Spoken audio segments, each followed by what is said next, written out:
ओ हाँ, मैं पिछले वाले मनहवा को जब एक्सप्लेन किया था सभी लोगों को ये कहना था कि वो मनहवा ऑलरेडी एक्सप्लेन है, तो इसी वजह से मैं आज और एक नए मनहवा को एक्सप्लेन करने जा रहा हूँ। और ये मनहवा भी मेरा एक सब्सक्राइबर ने ही सजेस्ट किया है। तो अगर आप लोगों को अच्छा लगता है तो प्लीज यार like comment share and subscribe कर देना और मुझे ये भी बताना कि ये मनहवा कैसा है, ये ऑलरेडी एक्सप्लेन है या नहीं है। तो खैर बिना किसी टाइम वेस्ट के एक्सप्लेनेशन की तरफ बढ़ेंगे। और नया चैनल है, मैं चाहता हूँ कि आप लोग ज्यादा भरपूर सपोर्ट दिखाइए मुझे। ये एक के बाप बेटी का कहानी है, तो मुझे लगता है कि आप लोगों को बहुत ज्यादा अच्छा लगेगा। तो जैसे ये एपिसोड शुरू होता है, शुरू होते ही हम हमारा एमसी को देख पाते जो कि खून पूरे लथपथ एक जगह पर जाते हैं। वो एक जगह पर नहीं बल्कि उसकी बेटी के सामने जाते हैं। जाकर ये कहता है कि क्या तुम इस दुनिया को तबाह करना चाहते हो सियोला, तुमने ऐसा क्यों किया। अभी उसकी जो बेटी ये है वो बताने लगते है कि हे ली सियोजुन, तुम्हें तो बहुत ही ज्यादा कमजोर लग रहे हैं। और क्या अभी तुम पापा का हक जताने के लिए आए हो, और या तो तुम इस वजह से यहाँ पर आए हो कि तुम मुझे डाउन करवाना चाहते हो क्योंकि तुम तो एक हंटर हो। ये सुनता हुआ ली सियोजुन यानी कि हमारा एमसी सोचता है कि तो सियोला, तुमने अपना माइंड को सचमुच बदल लिया है। तभी पीछे से चिल्लाकर कोई कहता है कि जल्दी करो, गिव अप कर दो मिस्टर सियोजुन, क्योंकि अभी वो तुम्हारी बेटी नहीं है बल्कि वो एक मॉन्स्टर है। और ये जो आदमी है ये और कोई नहीं बल्कि ये आदमी एक स्वॉर्ड सेंट है। तभी सियोजुन बता रहे कि नहीं, सियोला कोई मॉन्स्टर नहीं है बल्कि वो मेरी बेटी है, बैटल स्वॉर्ड सेंट है वो, पता नहीं यानी कि स्वॉर्ड सेंट। वो कहते हैं कि देखो, मैं तुम्हें हमारे फोर्स में ज्वाइन करने के लिए फोर्स नहीं किया था, तुम जल्दी से जल्दी पीछे हट जाओ अगर तुम अपनी बेटी को नहीं मारोगे तो। लेकिन लियो सियोजुन वो भी पीछे हटने वाले से नहीं थे, वो अपना तलवार को निकाल लेता है। स्वॉर्ड सेंट कहता है कि तुम ये क्या कर रहे हो। लियो सियोजुन बताता है कि सेंट, मैं आपसे माफी मांगता हूँ, लेकिन मैं अपनी बेटी को हंट होने के लिए नहीं दे सकता हूँ। मैं यहाँ पर अपनी बेटी को हंट करने के लिए नहीं आई हूँ बल्कि यहाँ पर मैं अपनी बेटी को प्रोटेक्ट करने के लिए आया हूँ। ये सुनता हुआ स्वॉर्ड सेंट कहता है कि वो मारा जाएगा, लेकिन लियो सियोजुन कहता है कि अगर उसे मारना है तो आपको सबसे पहले मुझे मारना होगा। आई नो। और फिर वो मन ही मन सोचता है कि हाँ, मुझे ये पता है कि मैं अपनी पापा का ड्यूटी को अच्छी तरीके से निभाया नहीं है और अभी मैं सियोला के लिए कोई भी यूजफुल चीज तो नहीं हूँ, ना तो मैं स्वॉर्ड सेंट के लिए भी कोई यूजफुल चीज हो। हाउएवर, अगर मैं इस जगह पर मर भी जाता हूँ कोई बात नहीं। वो उन लोगों के साथ लड़ाई करने लगता है। वो कहता है कि मन ही मन मैं आज से मर सकता हूँ लेकिन मैं अपनी बेटी को हंट होते हुए नहीं देख सकता हूँ। वो स्वॉर्ड सेंट के साथ लड़ाई करता है लेकिन स्वॉर्ड सेंट उसे बीच में से ही काट डालते हैं। जैसे बीच में से काटते हैं वो एकदम नीचे गिर जाता है। सियोला, वो इसकी बेटी इसी चीज को देखते हुए बहुत ज्यादा गुस्से में आ जाती है, बहुत रोने भी लगती है, रोने भी लगते हैं। लेकिन आर्ट का ये फाइनल ट्विस्ट शुरू हो जाता है, यानी कि ये जो लड़की है वो फाइनल बॉस है और इसे सभी लोगों को ली सियोला को हंट करने के लिए कहता है। उस विच को ली सियोजुन की कहता है कि आई एम सॉरी सियोला, मैं तुम्हें बचा नहीं पाया। ये कहते हुए वो मरने ही लगता है। वो मरते समय यही सोचता है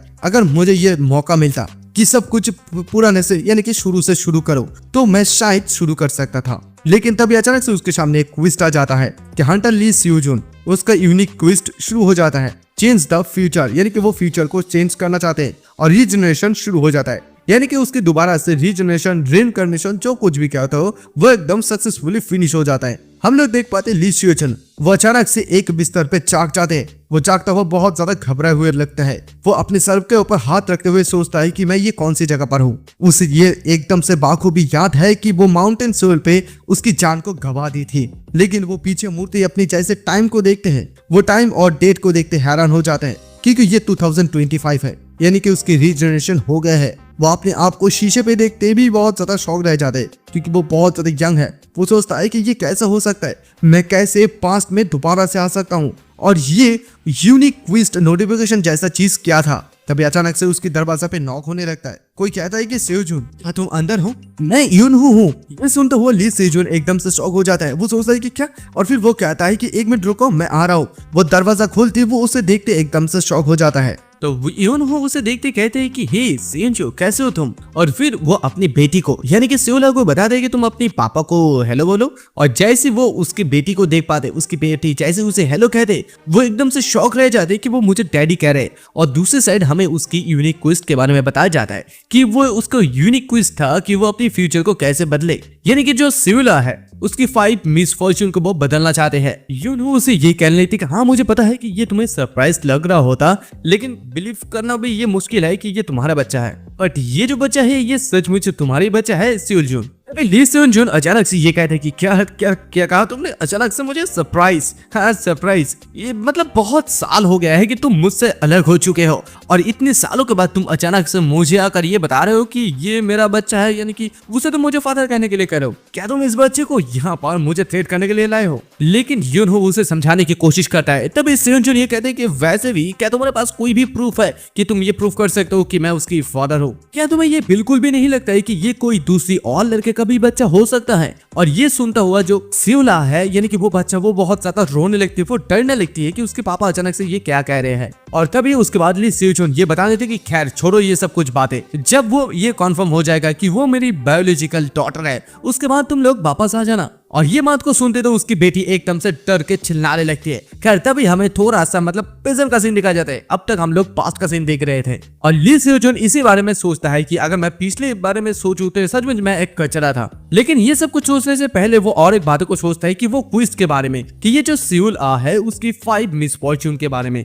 एक ऐसे बच्चा जो कि पूरी दुनिया को डिस्ट्रॉय कर सकता है। तो इसका मतलब ये है कि सियोलियो के साथ बहुत सारे घटनाएं हो चुकी होंगी, लेकिन मुझे बिल्कुल भी इस बारे में नॉलेज नहीं है कि सियोलियो के साथ आखिरकार कितने प्रकार के मिसफॉर्च्यून हुए हैं। अगर मैं पिछले बारे में सोचूं तो ये बात मुझे बिल्कुल अच्छी तरह से याद है कि जब हम लोग पहली बार मिले थे तब मैंने उसके साथ पहली बार मिलने के बाद कोई अच्छी मेमोरी तो क्रिएट नहीं किया था। सिर्फ इतना ही नहीं कि मैंने ये एक्नॉलेज ही नहीं किया था कि मैं उसकी पेरेंट्स हूँ, बल्कि मैंने यूनहू को, वो उसको भी एकदम सियोला के सामने एकदम जो उसके केयर करते हैं, मतलब सियोला को इतनी ज्यादा बड़े के उसको मैं मौत की घाट उतर दी है। आफ्टर दैट मतलब वो जब मरे गए उसके बाद मैं सियोला का देखभाल करने लगी थी, but I was still feel guilty, लेकिन मुझे बहुत ज्यादा गिल्टी महसूस हो रहा था। और वो गुजर जाने के बाद इतनी ज्यादा कर्ज मेरे ऊपर था और बोझ बन गए थे कि मैं हर दिन काम करने के लिए चले गए थे। और इसी वजह से सियोला वो एक ऐसी इन्वायरमेंट में पैदा हुए जहाँ पर मेरा कोई भी साया नहीं था, और इसी रीजन से जो है सियोला एक विच बन गए। ये सब कुछ मेरे वजह से हुआ था। एक ऐसी बच्चा जिस बच्चे के पास कोई भी राइट नहीं है मुझे डैड कहने वाले के लिए।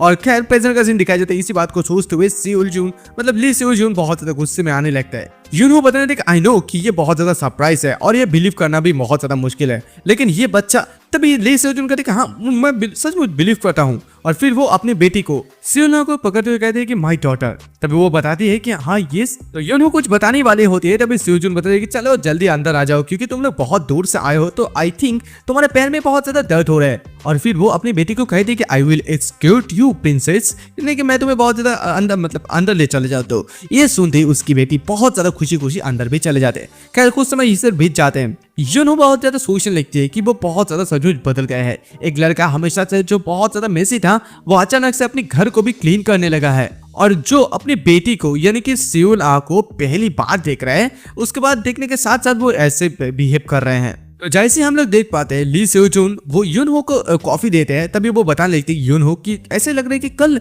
मैंने तुम्हें जो देखा था, जिस बंदे को देखा था वो एक इमेच्योर बंदा था, लेकिन तुम अचानक से इतनी ज्यादा बदल कैसे जा सकते हो। ली सियोचुन बताते हैं कि एवरीथिंग हैज चेंज, यानी कि सब कुछ चेंज होता है टाइम के साथ साथ। एनीवे तुम इतने दिनों से इस चीज को मुझसे सीक्रेट क्यों रखा था? ये सुनता हुआ यूनहो बताने देती कि हम लोग एक बैड टर्म में बहुत ज्यादा अच्छी मतलब कंडीशन में, मतलब अच्छी कंडीशन नहीं था, हम लोग सेपरेट हुए थे, और जैसे तुम सेना पे भर्ती हुए तब मैं जो है प्रेग्नेंट हो गई थी, यानी कि सियोला आ गए थे। मुझे बिल्कुल भी इस बारे में पता नहीं था। ओरिजिनली मैं उसको जो अकेले बड़ा करना चाहती थी, लेकिन मैं इस जगह पर चले क्योंकि कुछ चीजें मेरे चीजों से नहीं हो रहा है। तब ये सुनता हुआ ली सियोजून से पूछने लगते कि क्या हुआ है। अभी वो बताए थे कि एक एक्सीडेंट हो गया था, यानी कि उसकी घर जो है पूरी तरह से जलकर राख हो चुकी है। और फिर वो ये भी बताते हैं कि देखो मैं तुम्हें उसकी रिस्पॉन्सिबिलिटी लेने के लिए बिल्कुल भी नहीं कह रहा हूँ, सिंस क्योंकि ये मेरी चॉइस थी कि मैं उसे जन्म दूंगी। तो तभी सियोजोन ये बताने लगते तो फिर तुम ये कहना है मतलब तुम क्या चाहते हो? यूनो बताने कि हाँ तुम मुझे यहाँ पर थोड़ा बहुत रहने दो, मैं अपनी बच्ची को जो है एक मोटेल पे सोने नहीं दे सकती हूँ। अगर तुम्हारे पास कोई भी सेपरेट रूम नहीं है तो फिर हम लोग स्टोरेज रूम में रह सकते हैं। ये सुनता हुआ ली सियोजून बताते कि ठीक है कोई बात नहीं है। एकदम ये सुनते हुए तो वो भी यूनहो शौक हो जाता है। और उसके बाद ली सियोजून बताने लगता है कि देखो मेरे घर इतनी भी बड़ा चीज मतलब बड़ा तो नहीं है, लेकिन हाँ जो कोई भी फालतू सामान है मैं उन सारे सामानों को हटाकर तुम्हारे लिए एक रहने की जगह में बना देता हूँ। और तुम्हारा सामान कहाँ पर है? ये सुनते हुए तो वो बताते कि हाँ मेरे सामान बाहर है, लेकिन वो बहुत ज्यादा शौक हो जाता है क्योंकि वो बिल्कुल भी ऐसा लड़का नहीं है जो कि ऐसे बात करते हैं यानी कि काम करते हैं। ये बहुत ज्यादा उसे स्ट्रेंज लग रहे थे। ये सियोजन कोई ऐसा लड़का नहीं है जो किसी भी चीज का परमिशन ऐसे ही दे देते हैं। वो हमेशा से कोई ना कोई मुश्किलें पैदा करती है और वो एक बहुत ज्यादा इमेच्योर पर्सन है। ऑनेस्टली कहूँ तो मैं इस जगह पर जब आ रही थी तब मैंने ये प्रिपेयर कर ली थी कि वो मुझे बहुत ज्यादा गंदी गंदी बातें सुनाएंगे सेओजुन, लेकिन ऐसा बिल्कुल भी नहीं हुआ। तभी सेओजुन बोलते कि युन हूँ, तो युन कहती कि हाँ बताओ। तो वो बताते कि मुझे ये बात कहना सडनली बहुत ज्यादा अजीब तो लग रहा है, लेकिन मैं कहना चाहता हूँ यू नो अबाउट अस, हमारे बारे में तो जानते हो, क्या तुम मुझसे शादी कर सकते हो? और ये सुनते ही एकदम युन हूँ के मुंह से एकदम उसकी जो कॉफी है नीचे गिर जाता है। वो सोचता है कि व्हाट हैपेंड, मतलब इतने दिनों से मैंने उसे नहीं देखा, लेकिन अचानक से उसे ये क्या हो गया है। जो कोई भी यहाँ पर इसी चीज को पहले सुनकर एक्सेप्ट करेगा, मैं सच में बहुत ज्यादा डाउनफुल हूँ। उसने पहली बार में ये बिलीव कर ली है कि वही उसकी बेटी है, मतलब पहली मीटिंग में कि उसकी डॉटर है।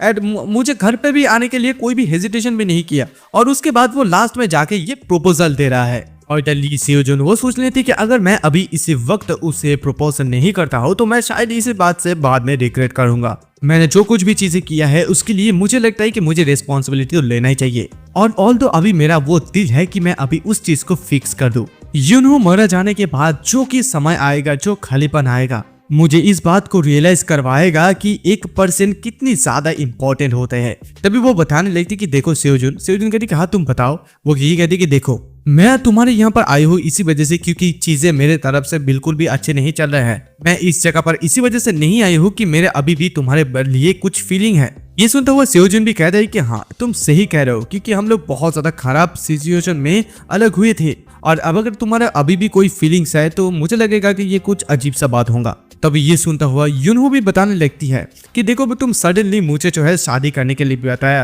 तो सच में जो है बहुत ज्यादा मतलब कंफ्यूज में हूँ। देखो सेओजुन मैं इस बात से बहुत ज्यादा ग्रेटफुल हूँ कि तुम हम लोगों को यहाँ पर रहने के लिए दे रहे हो, बट हम लोग इस चीज के बारे में बाद में भी बात कर सकते हैं। सेओजुन बताते कि ऑलराइट ठीक है, हम लोग बाद में भी बात कर सकते हैं। और फिर वो सोचते कि जैसे कि मैंने एक्सपेक्ट करती है, मतलब वो मुझे ऐसा ही रिप्लाई देंगे। अभी भी हालांकि ज्यादा लेट नहीं हुए है, मैं धीरे धीरे उसकी जो ट्रस्ट है उसे मैं स्टेप बाय स्टेप कैप्चर कर सकती हूँ। और उसके बाद वो युनहो को ये बताने लगती है, लेकिन युनहो तो युनहो कहते हैं हाँ तो मुझे बताओ। वो ये कहते हैं कि देखो एक बच्चे का यानी कि जो सेओन्हा है उसकी अभी देखभाल करना, ये जो चाइल्ड कॉस्ट होता है, और उसके बाद एक घर खरीदने के लिए जो तुम्हें अपने बहुत ज्यादा मेहनत करना पड़ेगा, क्या तुम्हारे पास कोई भी ऐसा प्लान है? और ये कहते हुए वो मनी मन सोचते थे कि देखो युनहो तुम मेरे ऊपर बिलीव कर सकते हो। तभी युनहो बताते हैं कि हाँ मैं तो कुछ बात को सोची थी कि यानी कि मैं एक गिल्ड पर ज्वाइन करना चाहती हूँ। और ये सुनते थे एकदम से सेओजुन शॉक में आ जाता है, क्योंकि यही कॉज है जिसके वजह से जो सेओन्हा है उसका मिसफॉर्चून हुआ था। और तभी युनहो बताने थे कि मैं एक हंटर बनना चाहती हूँ, दैट्स व्हाई मैं यहाँ पर जो है सेओला का टेक केयर देखभाल करने के लिए तुम्हारे पास लाई हूँ। लेकिन इधर जो है सेओजुन उसे बिल्कुल भी कुछ समझ में नहीं आ रहा था। वो सोचने लगता है कि ये तो एक अनप्रेडिक्टेबल डेवलपमेंट हो सकता है। तो उसके बाद हमें जो है 10 साल पहले का थोड़ा सा सीन दिखाया जाता है प्रेजेंस को लेकर। तो वहीं पर हम लोग देख पाते हैं कि अचानक से इस दुनिया पर कुछ चीजों को आना जाना शुरू हो जाता है, यानी कि एक अनप्रेडिक्टेबल नेचुरल डिजास्टर हो जाता है, जहां पर ऑल टाइप ऑफ मॉन्स्टर आने लगे एक डायमेंशन क्रैक के माध्यम से। और यही चीज आने के बाद ह्यूमन के लाइफ एकदम धीरे धीरे जो है विनाश की तरफ जाने लगा। चारों तरफ एकदम विनाश होने लगा, इंसानों को मारने लगा है इस मॉन्स्टर लोग। हाउएवर ह्यूमन पूरी तरह से जो है डिस्ट्रॉय नहीं हुआ था, बिकॉज पीपल यूज द माना लैकिंग ऑफ द डायमेंशियल क्रैक, यानी कि जो ये डायमेंशियल क्रैक था उसके माध्यम से जो माना निकल रहा था उसी माना का इंसानों लोग यूज करे और एक स्पेशल पावर को एडेप्ट कर लिए। और जो लोग पहले मॉन्स्टरों से डर के मारे भाग जाता था वो लोग अभी इन सारे मॉन्स्टर को मारने लगे, और अभी इन लोगों को कहा जा रहा था हंटर। तो अभी समझ में आया कि हंटर किसे कहते हैं। खैर हम लोग अभी वैसे भी जानते हैं। खैर इधर दूसरी साइड हम लोग युनहो को देख पाते हैं, जो कि एक फाइल को लेकर बड़ी सी बिल्डिंग के सामने आकर सोचती है कि शायद यही वो बिल्डिंग है। वो उस बिल्डिंग से सीधा घर वापस आते ही वो सेओजुन को वो देती है, बताते हैं कि यही वो कॉन्ट्रैक्ट है जिस गिल्ड पे मुझे मिला था, गिल्ड से मिला था। सेओजुन उसे कहता है कि क्या तुमने साइन अभी भी कर दिया है? तब वो बताती है कि अभी मैंने नहीं किया है, लेकिन उसने साइन करने के बाद जो बोनस के बारे में बात किया वो बहुत बढ़िया है, तो प्रोबेबली शायद मैं ये कर भी सकता हूँ। क्या तुम्हें कोई भी चीज परेशान कर रहे हैं? विली सुनजुन उसे बताने लगते हैं कि देखो ऐसे गिल्ड में बहुत सारे गुल्लू फोल्ड होते हैं ऐसी कॉन्ट्रैक्ट गिल्ड पे, और ऐसे बहुत सारे काउंटलेस गिल्ड है जो कि इसी चीज का फायदा उठाते हैं। और ये गिल्ड के लिए एकदम बेनिफिट होता है, यानी कि उन लोगों के लिए खुद का ये बेनिफिट है। तो मुझे लगता है कि प्रोबेबली ऐसे जगह पर साइन करना बिल्कुल भी बेकार है, यानी अच्छा नहीं है। वे यनहू बताने लगते हैं कि वट, लेकिन फिर वो मन ही मन सोचते हैं कि अगर मैं इस कॉन्ट्रैक्ट को गिव अप कर देती हूँ तो यहाँ पर कोई भी रास्ता नहीं है कि मेरे पास पैसा आएगा और मैं खुद का जीवन यापन कर पाऊंगा, मेरा इतनी भी बहुत सारे कर्ज है। और उसके बाद तभी सियोनजुन उसे बताने थे कि देखो यूनो, अगर तुम कॉन्ट्रैक्ट पर साइन करना चाहते हो तो फिर तुम कर सकते हो, यहाँ पर कोई भी प्रॉब्लम नहीं है, then process with it. But if अगर कोई भी प्रॉब्लम तुम्हें सस्पिशियस लगता है तो प्लीज तुम मुझे मेंशन करना, है ना, कि मैं तुम्हें उस रूफ को दिखाऊंगा हंटर बनने के लिए। वो यही सोचने लेती कि वो अभी बहुत ज्यादा बदल गए थे, क्योंकि उन लोगों के बाद जब ब्रेकअप हुआ था तब वो बहुत ज्यादा बचकाना था, कुछ भी चीजों को नहीं समझते थे।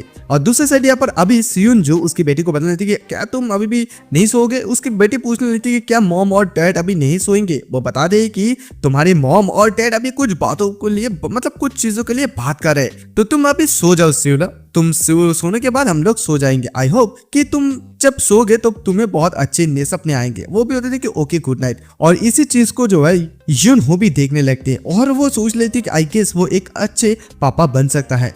तो उसके बाद हम लोग सियोजुन और उसकी बेटी सियोला को लेकर वो अपनी एक आइसक्रीम शॉप पे वहां पर चले जाते हैं। वो ऊपर जाते ही सियोजुन उसे कह लेते तुम कौन सी चीज को पसंद करोगे, यानी कि तुम कौन सी फ्लेवर चाहते हो। सियोला बता दे कि मुझे चॉकलेट फ्लेवर चाहिए। सियोजुन वहां पर जो एक लेडी स्टाफ रहती है उसे एक आइसक्रीम ऑर्डर देता है, जिस आइसक्रीम का नाम कुछ इस प्रकार सा है कि मम्मी इज एन एलियंस, और मतलब ये नाम है। और ये कहते हुए सियोजुन जो है उसकी वाइफ यूनहो के बारे में सोचने लगता है कि मुझे पता है कि वो कौन सी गिल्ड के साथ अभी कॉन्ट्रैक्ट करेंगे। और अभी उसे इस चीज के बारे में भी पता है कि अभी हालांकि जो गिल्ड है वो कौन सी मेथड को इस्तेमाल कर रहा है। इसी पॉइंट पर वो लोग जो है बोनस के लालच दिखाते हैं और बोनस को लालच के दिखा के हंटर को गिल्ड के साथ एकदम बंद कर रख देते हैं। और उन लोगों को इतने ज्यादा पैसा देता है कि उन लोगों को एकदम कर्ज में डुबा देते हैं। और जब तक मैं वहां से यानी कि सेना से वो रिटर्न आया तब तक इन सारे कर्जों ने उसे एकदम डुबा दिया था। उसने अपना पूरा जो जिंदगी है एंटायर लाइफ को बैटलफील्ड में बिताया इसी वजह से। और यूनहो भी अपनी पूरी जिंदगी सेम सिचुएशन पर रही है, यानी कि वो भी एक गिल्ड में पूरी तरह से बंद हुआ था और वो अपने टैलेंट को डिस्कवर करने से पहले ही गुजर गए थे। और यूनहो का जो मौत है यूनहो की मौत ही प्रोबेबली सियोल आ की जो मिसफॉर्च्यून है उसके कारण हो सकता है। और तभी अचानक से वो अपनी बेटी को नजर देते पाते, वो उसकी बेटी को कुछ अलग से पकड़ देख पाते। वो बता दे कि क्या हुआ है। तभी वो चिल्लाते हुए बताने लगती कि डैडी ये मम्मी है, क्या मम्मी कोई एलियंस है और मैं भी क्या कोई एलियंस हूँ, यानी कि ऑक्टोपस। और ये सुनते हुए वहां पर जो आइसक्रीम देने वाली स्टाफ है, लेडी स्टाफ, वो हंसने लगती है। सियोजुन एकदम से शॉक हो जाता है कि ये क्या कह रहे हैं। खैर उसके बाद उसे आइसक्रीम देकर वो लोग जब बाहर आने लगते हैं तो सियोना बताने लगती कि ये आइसक्रीम की नाम सच में बहुत ज्यादा मजेदार है। तो सियोजुन भी उसे क्लियर करके देता है कि हाँ ये जो चॉकलेट आइसक्रीम है इसका नाम भी ऐसा ही है, कुछ मॉमी ने एलियन। सियोजुन बताते हैं कि उसे ये आइसक्रीम कितनी ज्यादा पसंद है। भी हमें सियोजुन ये बताता है कि वो जो लेडी स्टाफ रही है मतलब आइसक्रीम शॉप में, वो ये बताया था कि सियोला का जो रिएक्शन बहुत ज्यादा क्यूट है, इसी वजह से उसको बहुत बड़ा स्कूप आइसक्रीम दिया है। इसी वजह से वो भी बहुत ज्यादा खुश हो गए थे। ये दोनों देखते चीज खुश हो जाते हैं, मतलब सियोजुन इन सारे बातों को सोच भी लगता है। और ये पर जो सियोला है वो बहुत ही ज्यादा क्यूट अभी पैदा हुआ है, क्योंकि जो यूनहो का जीन है उसी की वजह से। और तभी अचानक से देख पाते सियोला उसे भी आइसक्रीम को खाने के लिए देते हैं, मतलब देते हैं। तो बताते कि हे सियोला क्या हुआ है, क्या तुम्हें ये बिल्कुल भी पसंद नहीं आ रहा है टेस्ट। सियोला बताने लगती है नहीं ऐसा बिल्कुल भी नहीं, ये बहुत ज्यादा यम्मी है, बट मैं ये आपके साथ डैडी शेयर करना चाहती हूँ, यानी कि वो उसके पापा को भी देना चाहते हैं। ये सुनते वो तो और भी ज्यादा इमोशनल हो जाते हैं। और सियोजुन नहीं सोच लेती कि हार्डली वो बहुत ज्यादा मेहनत से, यानी कि हार्डली उसके पापा कह के पुकारना सियोला के मुंह से ये सुन पाता था, क्योंकि ज्यादातर लाइफ जो है मतलब पिछली लाइफ में वो ज्यादातर समय बाहर में बिताया था। उसके साथ बहुत ही ज्यादा बेयरली कुछ कॉन्वर्सेशन होता था, मतलब कुछ मेमोरीज के बारे में तो भूल ही जाओ, यानी कि वो अकेले उसे रहने दिया जब उसको सबसे ज्यादा उसकी जरूरत थी। और the first time and last time जब उसने उसको फादर किया था, जो कोई लोग उसे छीन कर ले जा रहे थे, वो बताने लगे प्लीज फादर मुझे बचाओ, मुझे जाने दो। यानी कि सेजुन ये बताता है कि उन लोगों के पास अभी कुछ ज्यादा खास मेमोरी नहीं है। वो सेओलो को बचाने की बहुत ज्यादा कोशिश की थी, लेकिन वो बिल्कुल भी बचा नहीं पाया था। और वो अभी जस्ट इसी चीज को डिस्कवर पकड़ पाए है कि अभी सेओलो का सिर्फ जस्ट आइसक्रीम ही पसंद है। वो कितनी ज्यादा बुरा फादर है अभी उसे ये पता चल रहा है। और ये भी उसे अभी पता चल गया है कि उसने सेओल आ के साथ कितने कम समय को स्पेंड किया है। और अभी सिर्फ वो जो है सिविल आके सिर्फ ये जो 5 मिसफॉर्चून है जैसे ही वो बदलना नहीं चाहते, बल्कि वो उसके साथ जितना हो सके पॉसिबल उतनी ज्यादा मेमोरीज को रिक्रिएट करना चाहते हैं। खैर उसके बाद वो लोग जैसे आइसक्रीम खाते हुए जाने लगते हैं, अचानक से कुछ अलार्म आवाज सुनाई देता है, यानी कि नॉइज सुनाई देता है, जैसे कि अभी अभी इंडियन पाकिस्तान में हो रहा है। अबे उसे ये समझ में आ जाता है कि ये कोई अनएक्सपेक्टेड क्रैक है। ओरिजिनली ये होता है कि अगर कोई भी क्रैक किसी भी जगह पर आता है तो वो सबसे पहले कैलकुलेट किया जाता है एंड हंटर भी उसी साइड पर आ जाता है अपनी फॉर्मेशन को बनाकर। लेकिन अभी यहाँ पर एक साइरन आ रहा है, इसका मतलब ये है कि यहाँ पर कोई अनएक्सपेक्टेड क्रैक हुआ है और ये सब चीजें होने का बहुत ही ज्यादा लो प्रोबेबिलिटी होता है ये क्रैक फॉर्मेशन का। और जब मैं रिटर्न आया था तब ये चीज बिल्कुल भी नहीं हुए थे। और तभी सियोला उसे पूछने लगती कि डैडी ये क्या हो रहा है। सीजन उसे बताने लगी कि इट्स ओके सियोला, तुम जस्ट मुझे टाइट करके पकड़ रखो। और ये कहते हुए वो जो है सियोला को लेकर बहुत ही ज्यादा तेजी से वो घर की तरफ निकलने लगा है, एक बटरफ्लाई की तरह। और एक बटरफ्लाई भी एक स्टॉर्म को बना सकता है। पता नहीं ये क्या लॉजिक दिए पता कर, मुझे समझ में नहीं आ रहा है। और फिर वो ये भी सोचते हैं कि यूनहो जो है वो कभी भी सियोला को किसी को नहीं देते थे देखने के लिए, लेकिन सडनली वो मुझे क्यों दिया उसे देखभाल करने के लिए। और यहाँ पर अनएक्सपेक्टेड क्रैक फॉर्मेट भी आ गए और ये सब कुछ चीजें बदल गया है। जब मैं अभी प्रेजेंट में ये सब कुछ चीजें बदलते हुए देख पा रहा हूँ, बिकॉज मैंने इस फ्यूचर को बदल दिया है। कुछ तो कुछ चीजें यहाँ पर हो रहा है। लेकिन तभी अचानक से वो लोग एक जगह पर जाकर रुक जाता है, देख पाते हैं कि उन लोगों के सामने अचानक से एक क्रैक आ जाता है, उससे एक मॉन्स्टर बाहर निकलने लगता है। वो ये सोचता है सियोजुन कि मैंने कुछ भी चीज नहीं किया है, लेकिन फिर भी मेरे सामने ऐसा चीज क्यों आ रहा है। तो तभी उसी क्रैक से एक सर्टेन बुल नीचे उतर जाता है और ये एक सर्टेन बुल होता है। सभी लोग इसे चीज को तो वो डर के मारे भागने लगता है इधर उधर। और यहाँ पर सियोजुन ये सोच लेते कि अगर मैं रिजनरेशन नहीं होता, यानी कि उसका अगर रेनकार्नेशन नहीं होता, तो ये इसके लिए कोई भी ये प्रॉब्लम नहीं होता। लेकिन वो अभी एक नॉर्मल पर्सन है, वो एकदम नॉर्मल ही है और इसी चीज को उसको बेटी भी देखने लगती है। सियोजुन ये भी सोचता है कि the only thing I can do right now is run, यानी कि वो अभी इस वक्त सिर्फ भाग सकते हैं। लेकिन तभी अचानक से उसकी बेटी कहती है कि पापा आपके पीछे देखिए। वो जैसे उसे देख पाते हैं कि वो नीचे गिर जाता है उसकी बेटी को लेकर। वो बता दे कि सियोला क्या तुम्हें चोट तो नहीं लगा है ना। सियोला बता दे कि नहीं पापा बिल्कुल भी नहीं। उसके बाद वो सियोला को बताए कि देखो तुम मेरी बात को एकदम केयरफुली सुनना, ठीक है। वहां पर जो 2 बिल्डिंग है, 2 बिल्डिंग के बीच में तुम जाकर छिप जाओ, ओके। और तुम बिल्कुल भी बाहर मत आना जब तक ना मैं तुम्हें बाहर आने के लिए कहूँ, ठीक है। ये कहते हुए उसे भेज देते हैं और जैसे वो भेज देते हैं वो सोचते हैं कि ये टारगेट मुझे कर रहा है, यानी कि वो बुल वो एक्सपेक्ट किया ही था कि वो बुल उसको मारकर बना रहा है। वो बुल सीधे उसकी तरफ ही आने लगता है। वो सोचता है कि ये आ रहा है मेरे पास। वो सोचता ये भी है कि अगर मेरे पास अभी कोई भी चीज होता है जिसे मैं हथियार के रूप में इस्तेमाल करूं। वो पीछे अपने एक झाड़ू को देख पाते हैं, उसी झाड़ू को वो अभी पकड़ लेते हैं, पकड़ते हुए डॉज भी करते हैं। लेकिन सियोला भी बहुत ज्यादा डरने लगती है, उसकी पापा के बारे में चिंता होने लगी है। और यहाँ पर वो एकदम से नीचे उसे डॉज करते हुए नीचे उतर जाता है। वो सोचता है कि I was able to survive thanks to mana. वो उस कुछ मना को उसकी बॉडी के अंदर अभी रख सकता है, बट यहाँ पर कुछ लिमिटेशन है। हालांकि ये जो बुल है वो बहुत ही ज्यादा गुस्से में है, लेकिन उसके पास और कोई भी रास्ता नहीं है, उसे ये ट्राई करना ही होगा। उसके पास कोई रास्ता नहीं है कि वो यहाँ से भाग जाए, क्योंकि साइरन अभी बंद हो गया है। तो अप्रोक्सीमेटली उसे 5 मिनट लगेगा यहाँ पर आने के लिए उन हंटर्स को। और अगर मैं उसे कुछ समय के लिए इस बुल को रोक सकता हूँ तो मुझे लगता है कि मैं सियोला को सिर्फ रख सकता हूँ। इवन दो 5 मिनट ये सुनने में तो बहुत ज्यादा छोटा वक्त लगता है, लेकिन इस 5 मिनट के अंदर अंदर भी मैं मर भी सकता हूँ। However I need to do it, मुझे ये करना ही होगा। हालांकि अगर मेरी हर एक मना को स्क्विच करना होगा तो भी मैं करने के लिए तैयार हूँ। अगर मेरा बॉडी टुकड़ों में बिखर जाए तो भी मैं ये करने के लिए तैयार हूँ। मेरा रिकंडीशन पहले हंटर बनने के लिए मेरे पास इनफ इतनी ज्यादा स्ट्रेंथ नहीं था। मैं हर वक्त कुछ हंटर के पीछे रहता था और मैं धीरे धीरे ग्रो करने लगा। After different such a few survive, यानी कि सर्वाइव करने के कुछ रास्ते को मैं ढूंढने के बाद मैंने हर एक किताब को मेमोराइज कर लिया जिसमें मॉन्स्टर के बारे में लिखा था कि मॉन्स्टर के वीक पॉइंट क्या होता है। तो ये जो सर्टेन बुल है उसके वीक पॉइंट है उसकी आंखें। उसकी आंखों के अंदर ही उसे लैंड करना होगा, इससे कोई फर्क नहीं पड़ता कि चाहे कुछ भी चीज हो जाए। वो अभी रिफ्यूज कर रहा है सियोला को ऐसे छोड़ने के लिए और वो सीधा उस भाले को उसके ऊपर थ्रो कर देता है। वो जैसे थ्रो करता है वो ये भी सोचता है कि अभी वो इनफ माना जो है अपनी बॉडी में एकत्रित नहीं कर पाया, क्योंकि वो अभी एक नॉर्मल पर्सन है। वो उससे नहीं लगता है कि ये चीज आसानी से लैंड करेगा, लेकिन वो जैसे ही मारता है वो चीज सीधा जाके वहां पर आंख पे लग जाता है और वो हिट हो जाता है। हिट होने के साथ साथ वो वहां पर कुछ चीजें भी नोटिस कर पाता है कि एक आइस मैजिक, यानी कि बुल को कोई चीज रोक रहा था। वो सोचता है कि ये पुल अभी बहुत ज्यादा गुस्से में आ गया है, बिल्डिंग अभी कोलैप्स होने लगा है। तभी वो बिल्डिंग के बारे में सोचते ही सोचता है कि सेओला अभी डेंजर में है, क्योंकि उसके ऊपर वाले जो बिल्डिंग है वो उससे क्रैक आने लगता है। वो सेओला को देखते चिल्लाने लगते हैं, सेओला भी चिल्लाती है और तभी सेओला ये देख पाते उसकी सर के ऊपर उसके पापा उसे सेव कर रहे थे, यानी कि बचा रहे थे। वो सेओला से पूछते हैं कि सेओला क्या तुम्हें चोट तो नहीं लगा ना? सेओला उसे देखते रोने लगता है। तभी वो बता दे कि बहुत बढ़िया है, कि रिलीफ है कि तुम ठीक हो। ये कहते हैं वो नीचे कोलैप्स हो जाता है और वो उसके पापा को बतलाती है, वेक अप सेओजन, वेक अप, हमें जल्दी से जल्दी एविक्शन करना होगा। वहां पर कुछ हंटर्स भी आ जाते हैं, आके कहने लगते कि ये एक भूल है और यहाँ पर कुछ सिविलियंस भी है, उन लोगों को हमें प्रोटेक्ट करने की जरूरत है। और इसी चीज को देख पाते हैं, उन लोगों के ड्रेस में एक मार्कर देख पाते हैं। ये मार्कर को देख पाते ही सेओजन सोचता है आई थिंक अभी मैं रेस्ट ले सकता हूँ। वो अपने आंखें बंद कर लेता है, यानी कि हंटर्स लोगों को देखते हुए। खैर उसके बाद जैसे सीन शिफ्ट होता है, हम लोग देख पाते हैं यूनहो एकदम चिल्लाते हुए आती है, सेओला सेओजुन हॉस्पिटल पे आते हैं। वो तो सेओजुन यानी कि सेओना उसकी मॉम को देखते उसकी मॉम के पास चलते हुए जाती है। वो बता दे कि सेओला क्या तुम ठीक हो? वो बता दे कि हाँ मैं ठीक हूँ, लेकिन वो सेओजुन कहती कि हाँ अच्छा तो फिर तुम आ गए हो।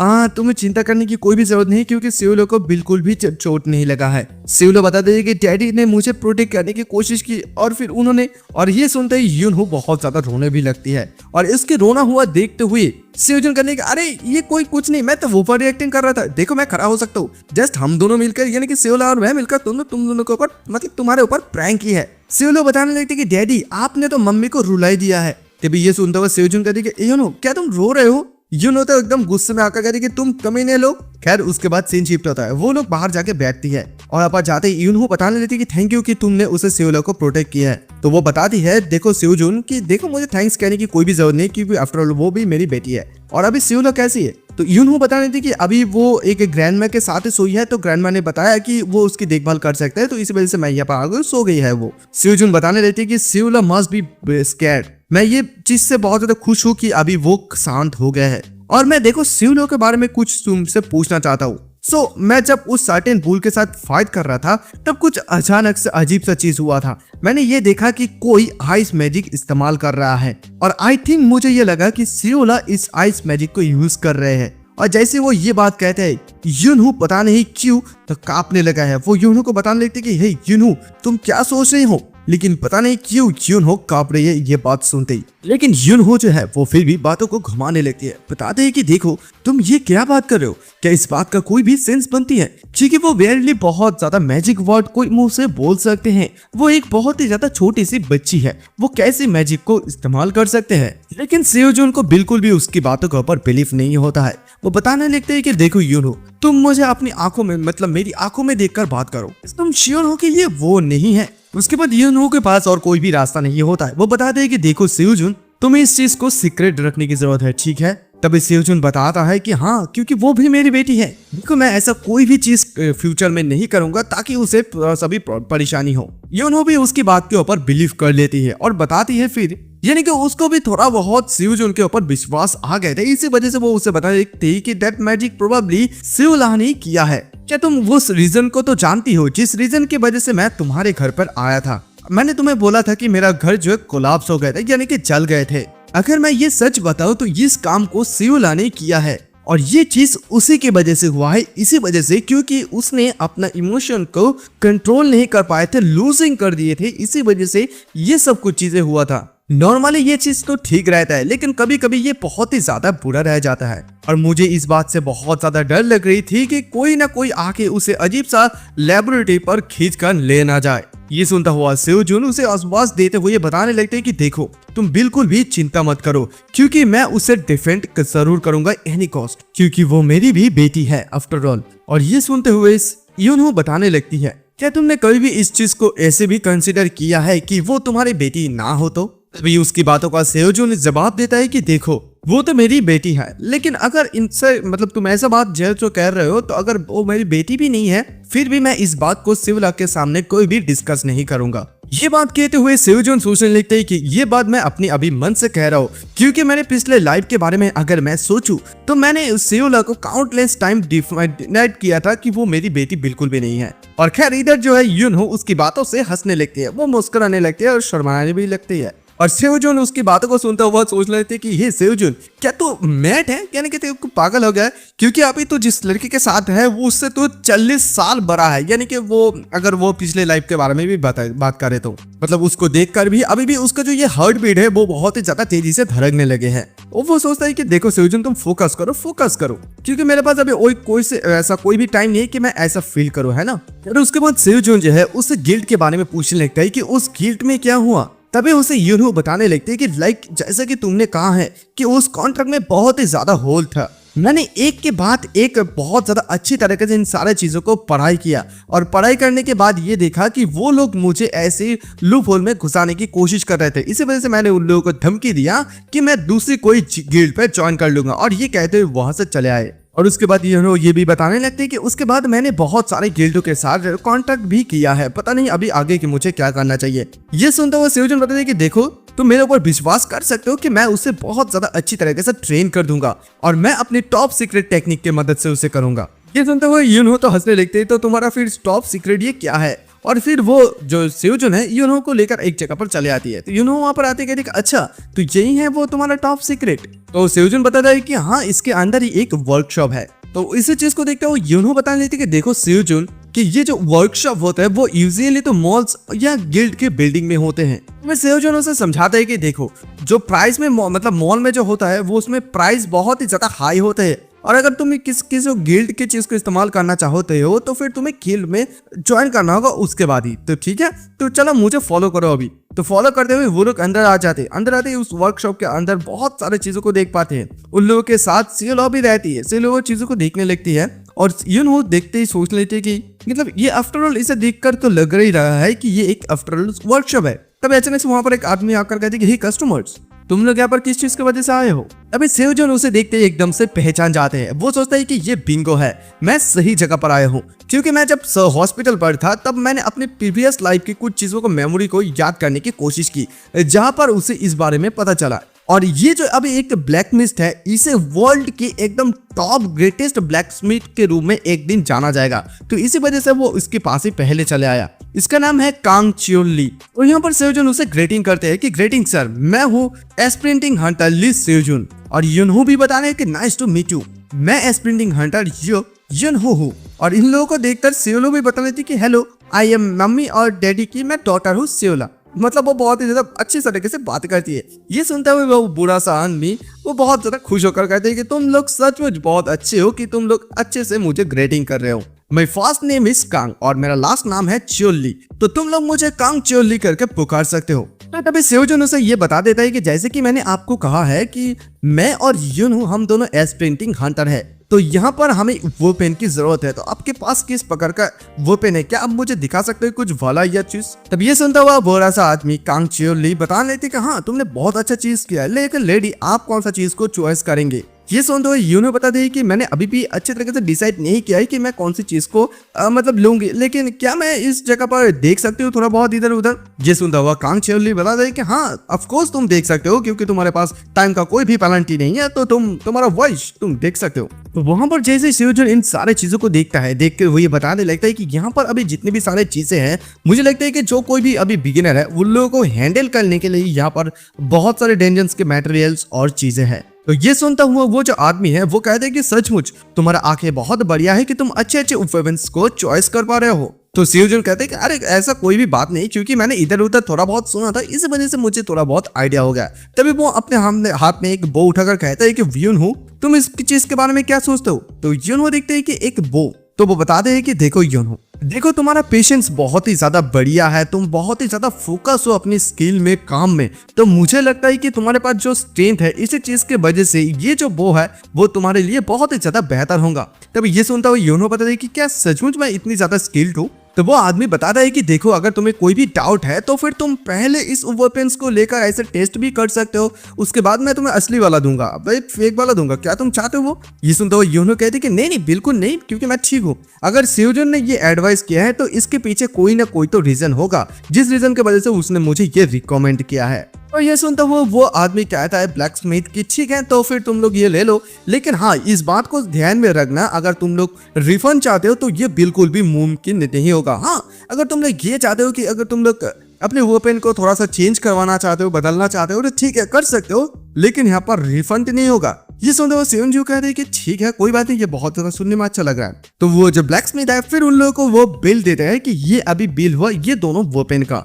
ये देख जैसे वो लोग बिल को देते हैं देखते बहुत ज्यादा घबराया जाता है क्योंकि ये बहुत ज्यादा एक्सपेंसिव है। तो इसी चीज को देखते हुए सेवजून बताता है कि देखो तुम्हें चिंता करने की कोई भी जरूरत नहीं है ना, क्योंकि मैंने थोड़ा सा सेविंग्स किया है, क्या तुम्हें याद है, तो मैं तुम्हें स्ट्रॉन्ग बनाऊंगा, तो तुम्हें चिंता करने की कोई भी जरूरत नहीं। तभी ये सुनता हुआ यूनहो बताने लगती है कि देखो मैं तुम्हारे कर्ज को जरूर से जरूर चुका दूंगी। सेवजून कहते कि नहीं बिल्कुल भी तुम्हें ये करने की जरूरत नहीं है, लेकिन यूनहो उसकी बात को बिल्कुल भी नहीं सुनने लगती है। वो कहती है कि नहीं मैं रिगार्डलेसली तुम्हारे प्राइस को जरूर से जरूर चुकाऊंगी। तब यहाँ पर उन लोगों की बात को जो है सियोला थोड़ा सा सुनकर कहता है कि मम्मी ये क्या हो रहा है। सियोला बताने लगते हैं कि देखो मम्मी क्या ये सचमुच एक्सपेंसिव है, अगर एक्सपेंसिव है तो मैं सचमुच अपना जो स्नैक्स है उसमें कटौती करने के लिए तैयार हूँ। तो वो उसकी माँ तो इस बात को सुनते हुए उसकी माँ को खराब लगने लगती है, रोने लगती है, बताती कि नहीं सियोला बिल्कुल भी ऐसा बात नहीं है। सियोला जो है वो अपनी फीलिंग्स को कभी भी इतनी ज्यादा अच्छी तरीके से बाहर नहीं निकलते हैं। दूसरे लोग ये कहते हैं कि वो बहुत ही ज्यादा कॉन्सेंट्रेटिंग और बहुत ज्यादा अच्छे बच्चे हैं, लेकिन मैं उसके मॉम होने के नाते मुझे जहां तक मुझे ये पता चल रहा है कि वो बहुत ज्यादा अपनी एज में मैच्योर दिखाने की कोशिश कर रहे हैं, क्योंकि उसके एज में बच्चे लोग बहुत ज्यादा लालची होते हैं। और ऐसा इसी वजह से भी हो सकता है क्योंकि मैंने उससे कुछ ज्यादा प्रोवाइड नहीं कर पाया था। इसी वजह से मैं ये चाहती हूँ कि यूनहा अपनी लाइफ में मतलब सियोला अपनी लाइफ में जो कुछ भी चाहते हैं वो उस चीज को एंजॉय कर पाए सूनर लेटर, मतलब अभी जल्दी। अचानक से वो जो ब्लैक स्मिथ है वो अचानक से उन लोगों के हाथ से बिल को लेकर कहता है कि मुझे जो लगता है कि ये शायद अभी ये ग्रैंडफा तुम्हारा मतलब तुम्हारे लिए कुछ स्नैक्स खरीद कर देगा। वो उस बिल में कुछ कटौती कर देते हैं और बताता है कि मैं तुम लोगों को बहुत ज्यादा मतलब मुझे तुम लोग बहुत ज्यादा पसंद आए और स्पेशली तुम्हारा ये क्यूट बच्चा, तो इसी वजह से मैं तुम लोगों को स्पेशल डिस्काउंट दे रहा हूँ गाइस। और इसी बिल को देखते हुए सेवजन और यूनहा वो दोनों एकदम शॉक हो जाता है क्योंकि उसने सिर्फ वो पेन का कॉस्ट ही लिया है, मटेरियल कॉस्ट। वो आदमी कहते हैं कि क्या तुम लोग सचमुच अभी इसे खरीदोंगे, मेरा हाथ बहुत ज्यादा दर्द कर रहा है। ये सुनते वो लोग कहते हैं कि thank you sir thank you. उसके बाद जैसे वो लोग वो पेन्स लेकर बाहर आता है सेवनजून ये कहता है कि मतलब सोचता है कि ऑलराइट अभी हम लोगों के पास वो पेन आ गया है तो अभी हम लोग प्लान के तहत आगे निकल सकते हैं। और फिर वो यूनहो को कहते कि यूनहो, तो यूनहो कहती कि हाँ बोलो। तो वो कहते कि चलो अभी डेंजर पर जाने के लिए प्रिपेयर हो जाओ। तो गाइस अब इसे वो लोग डेंजर पर जाना शुरू कर देंगे।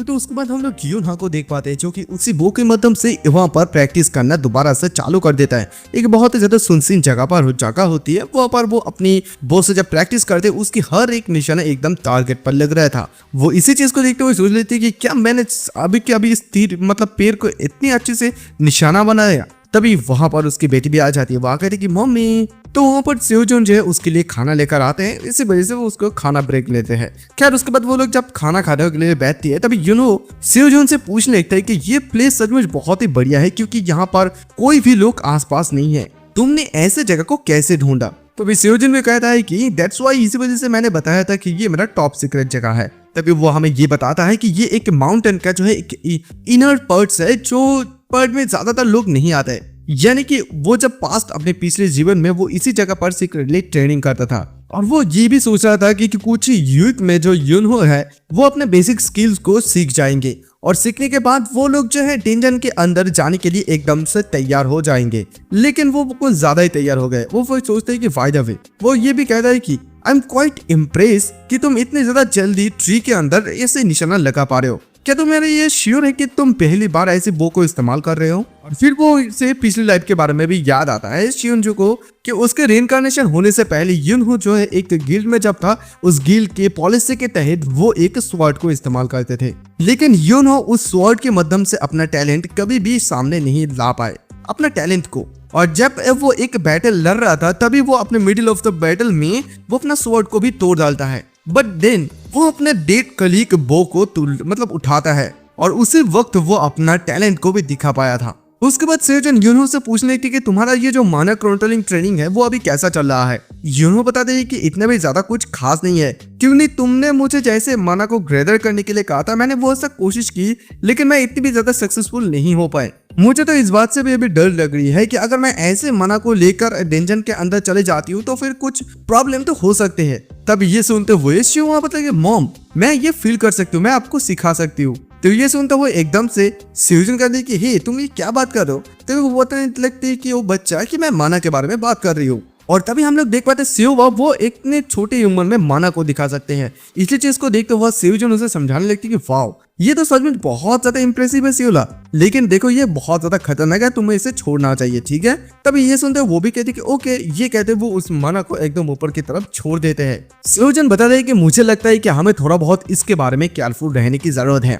युनहो भी बता दे कि हाँ मुझे भी तो इस बात से टेंशन हो रही है कि अगर सेवलो को हम लोग जब डेंजन के अंदर चले जाएंगे तब देखभाल करने के लिए अगर कोई होता, क्योंकि वहां पर डेंजन के अंदर बहुत ही ज्यादा खतरनाक चीज होंगे। तभी ये सुनते वो सेवजन कहते कि हाँ मेरा इस बात में एक प्लान है, तो तुम्हें चिंता करने की कोई भी जरूरत नहीं है। ये कहते हुए सेवजन सोचने थे कि इससे कोई भी फर्क नहीं पड़ता है कि मैं अपनी मेमोरी को याद करते हुए रेनकार्नेशन मतलब होने के बाद कितनी भी ज्यादा ट्राई करने की कोशिश ना करूं चीजों को ठीक करने के लिए, लेकिन चीजें इतनी ज्यादा आसानी से स्मूथली नहीं चल रहा है। यानी कि वो सियोला को उसके पापा के सामने लेकर चले आते हैं। वो पर आते वो सोचने लगता है कि मैंने ये सोचा था कि जैसे वो सियोला को देखेंगे तो वो इमीडिएटली मान जाएंगे, लेकिन वो उसकी फादर के जब आकर मतलब फोन पे बात किया था उसने पापा के एकदम फोन पे नेवर मतलब रिफ्यूज कर दिया था, लेकिन सियोला के सामने तो वो और भी ज्यादा सख्त हो रहे थे। उसके फादर पूछ रहे थे कि ये जो सेजुन लड़की है ये किसकी बेटी है। वो बताते हैं कि सेजुन मतलब सियोजुन कि ये मेरी बेटी है। तभी वो कहते हैं कि मैं उसकी मदर के बारे में बात कर रहा हूँ। उसकी पापा कहते हैं, वो कहते हैं कि क्या आपको याद है युनहो।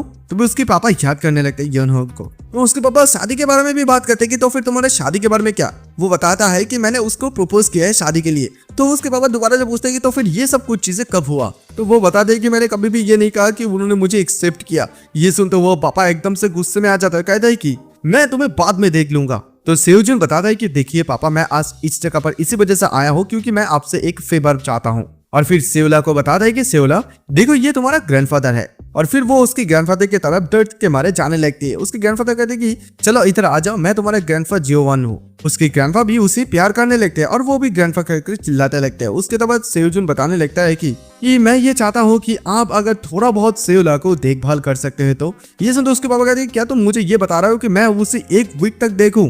तो ये सुनते वो सेवजन कहते हैं कि ठीक है अगर आप नहीं देखना चाहते हो। तभी वो सुनते वो उसके पापा कहते हैं कि नहीं, मैं कब कहा कि मैं उसे देखना नहीं चाहता हूँ। खैर उसके बाद सीन शिफ्ट होता हम लोग देख पाते हैं युनहो और सेजुन और एक जगह पर आ जाते हैं। वहां पर आते ही वहां पर युनहो बताते थे कि शायद मुझे भी उसके साथ जाने की जरूरत थी। तो सेजुन बताता है कि इट्स ऑल राइट, क्योंकि कौन जानता था कि तुम वहां पर जाने के बाद वो तुमसे क्या पूछ ले। तो वो सभी इस बात से रिलीफ मिलते हैं। तो वहां पर जो एक लेडी स्टाफ रहती है वो कहती है कि कस्टमर आप लोगों के जो ये रिच बैंड है वो तैयार हो चुके हैं। ये देखते हुए सेजुन कहते कि बहुत ज्यादा शुक्रिया। और युनहो बताते कि क्या यही वो ही स्टोन है ना जो कि सियोला ने ढूंढा था। तो वो कहते कि हाँ दैट्स राइट, इट्स ए मोनालाइट। और सेवजन सोचने लगती है कि अगर मैं इस चीज के बारे में सोचूं तो सियोला ने ऐसे एक अमेजिंग चीज को पिक किया था। यानी कि जब वो लोग उस वॉरहाउस पे गया था मतलब वर्कशॉप पे गया था कुछ चीजों को खरीदने के लिए, वहीं पर उस अंकल ने कहा था कि तुम्हें जो चाहिए तुम वो ले सकते हो, तुम यहाँ से जो कुछ भी मांगोगे मैं तुम्हें उसे दूंगा। ये सुनते वो सियोला कह रही कि शुक्रिया। और फिर सियोला वहां पर एक चेनी थिंग को मतलब एक चमकती हुई चीजों को पसंद किया था। लेकिन वो जो ब्लैक स्मिथ थे वो बताते हैं कि क्या ये चीज ये तो एक कैसा है, मैं इकट्ठा किया था इसे फेंकने के लिए। लेकिन वो ब्लैक स्मिथ जब वहां पर अच्छे से देखता है तो तभी वहां पर एक बहुत अच्छा चमकीली चीज मिलता है। वो बता रहे हैं कि सचमुच तुम्हारा आंखें बहुत बढ़िया है, ये एक बहुत ही ज्यादा वैल्यूएबल ट्रेजर है और ये और कुछ नहीं बल्कि एक मोनालाइट है। ये एक ऐसे मार्बल है जो कि अगर तुम्हारे आसपास कोई भी मना है तो इसे डिटेक्ट कर लेते हैं और फिर तुम डेंजन के अंदर कुछ आर्टिफैक्ट को ढूंढने के लिए भी इसे इस्तेमाल कर सकते हो। और इसका कीमत बहुत ही ज्यादा हाई होता है अगर तुम इसे सेल भी कर देते हो। और इसी चीज को जब शिवला को मिल रहा था, शिवला जो है सेजुन को ये दे दिए थे, लेकिन सेजुन ने उसे बताया था कि ये तो तुम्हारा, तुम मुझे ये दे क्यों दे रहे हो।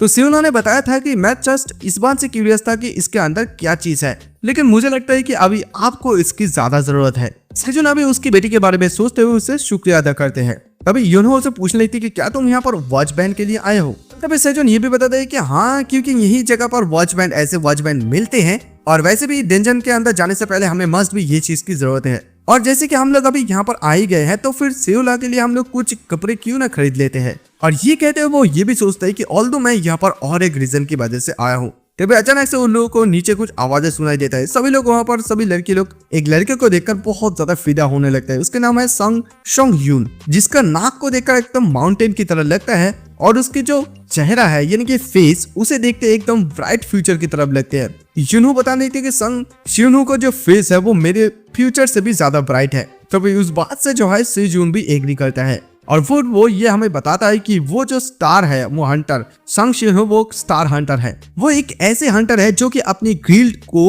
एडवर्टाइज करते हैं, वो भी टीवी ब्रॉडकास्ट पे, और उसका एकदम सेलिब्रिटी जैसा ही फेम है, और वो इसी वजह से उसकी एक्सट्रीम लुक की वजह से। और इधर यून हो जो है वो सेजोन को देखते हुए सोचने लगते हैं कि उसे देखकर बिल्कुल भी नहीं लग रहा है कि वो अच्छे हैं। आई गेस क्योंकि सेउलो को बचाने के समय उसे बहुत ज्यादा चोट लगा था, इसी वजह से। और मुझे लगता है कि वो डंजन के अंदर जाने समय थोड़ा सा बहुत डरेगा।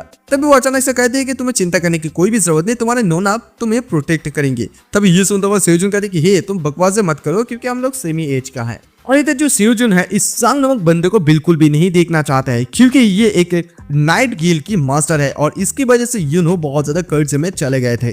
और उसके बाद हम लोग यूनो को देख पाते हैं जो कि सेजोन को बताने लगते हैं कि जो कुछ भी हमें जरूरत थी, क्या हम सभी चीजों को बाय कर ली है, और वैसे भी ये डेंजन रिजर्वेशन कब ये खत्म होगा पीरियड। तो सेजोन बताते हैं कि हाँ अभी अभी खत्म होने वाले हैं। तभी वो देख पाते हैं कि इट ऑलमोस्ट टाइम 14 यानी कि 14 बज जाते हैं, 2 बज जाते हैं। 2 बजने के साथ साथ उस शॉपिंग मॉल पे कुछ हड़कंप मचना शुरू हो जाता है। सभी लोग कहने लगते हैं कि क्या यहाँ पर कोई अर्थक्वेक आया है, लेकिन सेजोन को तो पता चल जाता है कि यहाँ पर क्या आने वाले हैं। अचानक से वो लोग जैसे नीचे देखते हैं कि वहां पर जो शॉपिंग मॉल है उसके अंदर एक सिंक होल हो जाते हैं, और सेजोन सोचता है कि हम लोग यहाँ पर अपना गार्ड डाउन नहीं कर सकते, क्योंकि ये तो जस्ट एक शुरुआत है। इसी बात को सुनते हुए यूरो बता रही क्या बिगिनिंग, तुम ये क्या बात कर रहे हो। तो अचानक से वो लोग नीचे देख पाते हैं कि एक डंजन यहाँ पर क्रिएट हो जाता है, और एक स्पेशल क्विज भी उन लोगों को दिया जाता है, यानी कि स्पेशल क्विज शुरू हो जाता है। वहां पर डंजन से मॉन्स्टर बाहर की तरफ आने लगा है, और लोगों को सिस्टम की तरफ से ये बताया जाता है कि तुम लोगों को इस डंजन को क्लियर करना होगा, जो कि शॉपिंग मॉल में ओपन हुआ है।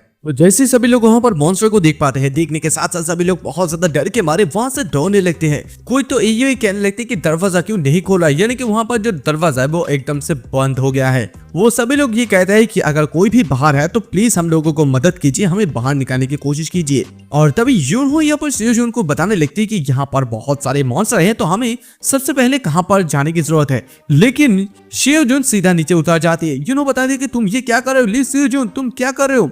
तभी एक लड़के को कुछ मॉन्स्टर घेर रहे होते, लड़का चिल्लाने लगता है कि प्लीज मुझे कोई बचा लो। लेकिन तभी अचानक से सेजोन वहां पर आते ही उस लड़के को बचा लेते हैं उस मॉन्स्टर के हाथ से, और बचा लेंगे कि तुम एग्जिट की तरफ जाओ, वहां पर कुछ हंटर्स होंगे। वो लड़का भी कहता है शुक्रिया अदा, ये कहते हुए वहां से चले जाते हैं। और यहाँ पर सेजोन ये बताने देते हैं कि देखो अगर हम लोग हंटर ग्रुप के साथ मिलकर ये काम करेंगे तो मुझे लगता है कि ये हंटिंग और भी ज्यादा आसान हो जाएंगे, तो चलो फिर हम लोग वहीं पर चलते हैं। यूनहो भी बताते हैं कि ओके। फिर वो दोनों डंजन को क्लियर करते हुए आगे की तरफ जाने लगते हैं, और उसी जगह पर हम लोग उसी सांग नामक लड़के को भी देख पाते। वो लड़के ये कहते हैं कि जल्दी करो, फोकस करो फॉर्मेशन के वहां पर। तो एक लड़की जो है उस सांग के पास जाते हैं दौड़ती हुई, बता दी कि प्लीज मुझे बचा लो, प्लीज मुझे यहाँ से बाहर निकालो। लेकिन वो जो लड़का इतनी ज्यादा घमंडी होता है कि उस लड़की को ही फेंक देता है नीचे। और इसी चीज को देखते हुए ली संगुन मतलब सेजोन को बिल्कुल भी ये चीज अच्छा नहीं लगता है। वो सोचता है कि ये कमीना, और कोई दोबारा से वो लड़की चल रही कि बचाओ प्लीज मुझे बचाओ। लेकिन तभी अचानक से उस लड़की के सामने और एक लड़की हंटर आके उस मॉन्स्टर को एकदम पूरी तरह से बर्बाद कर देते हैं। और उसे देखते ही सेजोन सोच लेती है वो इस जगह पर क्यों है, क्योंकि इस लड़की के नाम है गो यूनहून। देखो यहाँ पर कुछ कैरेक्टर का नाम एक्सप्लेन करना यानी कि जो प्रोनाउंसिएशन कहते हैं उसे करना थोड़ा सा मुश्किल है, इसी वजह से मैं ऐसे करूंगा जो मुझे समझ में आ रहा है। गो यूनहून मतलब ये जो लड़की है, ये लड़की एक ऐसे हंटर है जब तक ना उसके रेइनकार्नेशन हुआ था तब तक ये हंटर एकदम सरवाइव करके बची हुई थी, लेकिन उसकी याद अनुसार उसे अभी इस वक्त इस जगह पर नहीं होना चाहिए था। फिर वो मनी मन ये भी सोचने लगते हैं कि अभी सिचुएशन इतने भी ज्यादा अच्छे नहीं, तो मुझे डिस्टर्ब होने की कोई भी जरूरत नहीं है। फिर वो चिल्लाता हुआ सभी हंटर्स को ये बताने लगता है कि हंटर्स लोग, आप सभी लोग सिविलियन के आसपास रहिए, यानी कि एक सर्कल फॉर्म पे रहिए, ताकि हम लोग सिविलियन को बचा पाए और हमारा जो डिफेंसिव सिस्टम है इसे भी हम लोग मेंटेन कर पाए। और जब हम लोग सिविलियन को बचा रहे हैं तो तब अपनी काम के ऊपर थोड़ा सा फोकस रहिए। और ये कहते हैं वो सभी लोग उन सारे मॉन्स्टर के साथ लड़ाई करने लगते हैं, और कुछ लोगों को मारने के साथ साथ यानी कि कुछ मॉन्स्टर को मारने के साथ साथ कहने लगते हैं कि मुझे लगता है कि यहाँ पर ये लास्ट है मॉन्स्टर। वो यूनहो को बताने लगते हैं कि यूनहो तुम क्या ठीक हो, क्योंकि तुमने बहुत अच्छे काम किया है कि ये तुम्हारा फास्ट अटैक है। वो बता रही थी कि हाँ मैं अभी जब इसे रिलैक्स की तब मुझे लगा कि सारा एनर्जी मेरे बॉडी के अंदर से निकल गया है। तभी हमें जो सांग नामक बंदे उसके प्रेजेंट पास्ट के बारे में बताया जाता है, मतलब दिखाया जाता है कि वो जब वहां पर गिल के अंदर गया था वहां पर एक बूढ़ा आदमी को देखा था, वहीं पर वो लोग यूनहो के चीज को देखा था, यानी कि कॉन्ट्रैक्ट पेपर को देखा था। लेकिन वो उसे यूजफुल भी लग रहे थे, लेकिन क्या पता नहीं उसे समझ में आ गया कि इस कॉन्ट्रैक्ट को बिहाइंड पीछे छोड़कर चले आए थे। तभी ये सांग नामक लड़का जो है यूनो के सामने आकर बताने लगते है कि तुमने बहुत अच्छा काम किया है, तुमने बहुत ज्यादा कड़ी मेहनत की है और तुम्हारा बहुत ज्यादा शुक्रिया कि तुम हमें बैटल में मदद की हो। ये कहते हुए वो हैंडशेक करने जाते हैं, लेकिन